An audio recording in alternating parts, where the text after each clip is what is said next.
FictionRichard FlanaganCreditJoel SagetFIRST Person by Richard Flanagan 351 pp. Alfred A. Knopf. $26.95. We live in unsettling times. This isn't news. Both the mainstream media outlets and their alt-news adversaries agree on this point, even if they disagree about what exactly has gone wrong.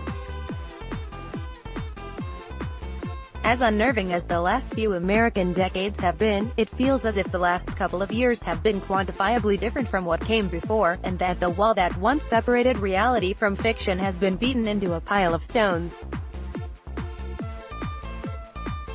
Richard Flanagan's new novel approaches this shift in the zeitgeist by taking us back to the early 90s and focusing on a time when odd outliers could still surprise us, when arguments were about interpretation rather than facts themselves, a time when the denial of objective reality could still frighten. It's a time Flanagan knows well, because the story he tells is his first person, takes as its inspiration John Friedrich, the famous con man who embezzled a few $100,000 Deutschmarks in his native West Germany, faked his own death, then reappeared in Melbourne in the 1970s under a new name. By the 1980s, he had become the executive director of the National Safety Council of Australia, a public non-profit that works to prevent industrial and road accidents, and proceeded to use his position to defraud the banks of hundreds of millions of dollars. When he was finally caught in 1989 and put on trial, Friedrich hired a Tasmanian aspiring novelist named Richard Flanagan to ghostwrite his autobiography for $10,000, which the young Flanagan was instructed to complete in just 6 grueling weeks. In this fictional version of the story, Flanagan gives us Kif Kelman, a fledgling writer living hand-to-mouth with his pregnant wife and their daughter in Tasmania. Kif is approached by Ray, a fast-living, dissolute childhood friend, with the offer of a real writing gig. The famous Siegfried Ziggy Heidel, a con man set to be sentenced for defrauding the banks of $700 million while running the Australian safety organisation, needs a ghostwriter for his autobiography. The publisher will pay $10,000 for 6 weeks' work. What seems a straightforward proposition is anything but, for Ziggy Heidel is anything but a willing collaborator. He won't settle down to work, instead reaching for the desk phone to engage in conversations with lawyers and journalists who, Kif begins to suspect, aren't on the line. Heidel departs on a dime for business lunches that may or may not occur. And when Kif holds him still and tries to gather facts, Heidel instead launches into wandering lectures on philosophy and humanity, quoting aphorisms and advising Kif on how to live his life.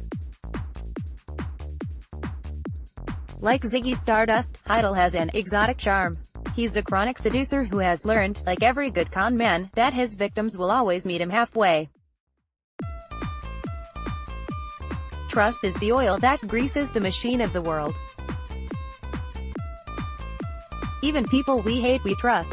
That's how it is. And, amazingly, mostly it works. He also understands the power of flattery, so obvious, so easy. It's not foolproof, but it is proof of fools. Frustratingly for his biographer, specifics are not part of Heidel's repertoire. The greatest of prophets has but the vaguest of messages, he tells Kif. The vaguer the message, the greater the prophet. All Kif can glean are tantalizing hints of an epic, dangerous life, work for the CIA and NASA, corpses in Chile, Laos, Indonesia, a paranoia that the banks are out to assassinate him, and the mystery of an ASO bookkeeper who vanished in 1987.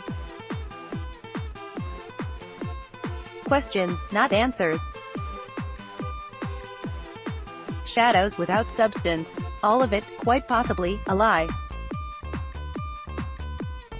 As a creature of his time, Kif is horrified by Heidel, for whom basic facts, birthplace, documented events, motivations, can never be nailed down. Contradictions are made without apology or explanation. How can someone get away with denying reality?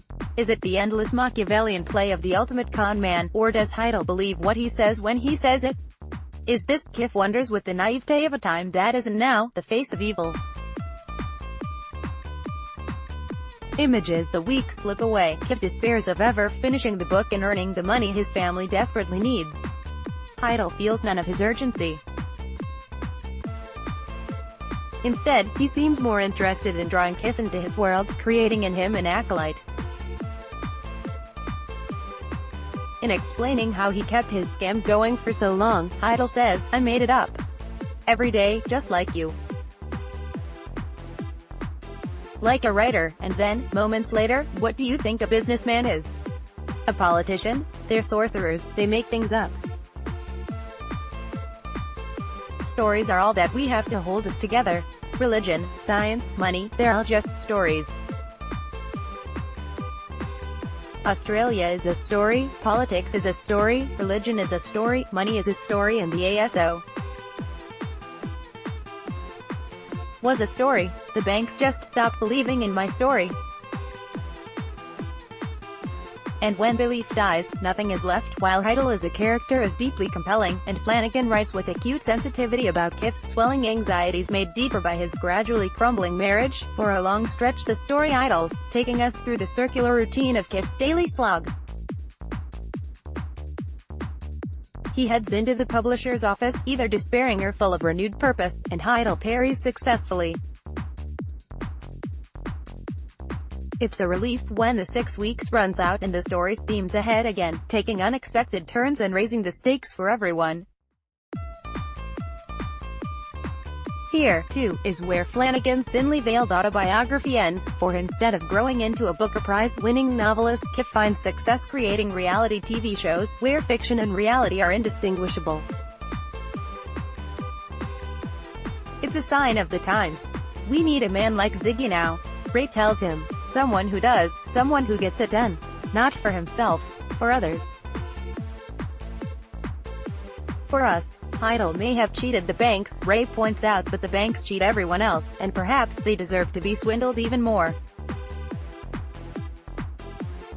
Looking around, Kif realizes that Ziggy Heidel was not so much the face of evil as he was the face of the future.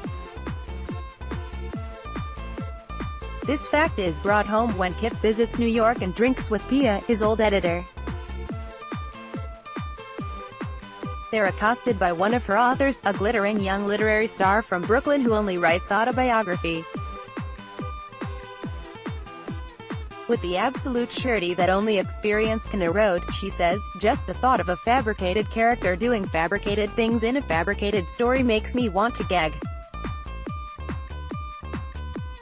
I am totally hoping never to read another novel again. Novels, the starlet's bearded friend intones, disempower reality. Kif, who long ago gave up novels for reality TV, doesn't bother to argue, it's their world now, anyway, not his. Like so much autobiography, First Person is about nostalgia for a lost age when once we could be horrified by outright lies, use the word evil to describe it and fear what might follow our acceptance of it. What followed, Kif thinks in that Manhattan bar, was our world, a world where something had ended and something else, something unimaginable, was beginning, against which we were powerless to act, but could only observe, waiting to wake up and scream, never knowing that we were in fact being condemned to a waking nightmare that never ended, a world where not one heart knew how to touch another, a world where everyone wants to be the first person.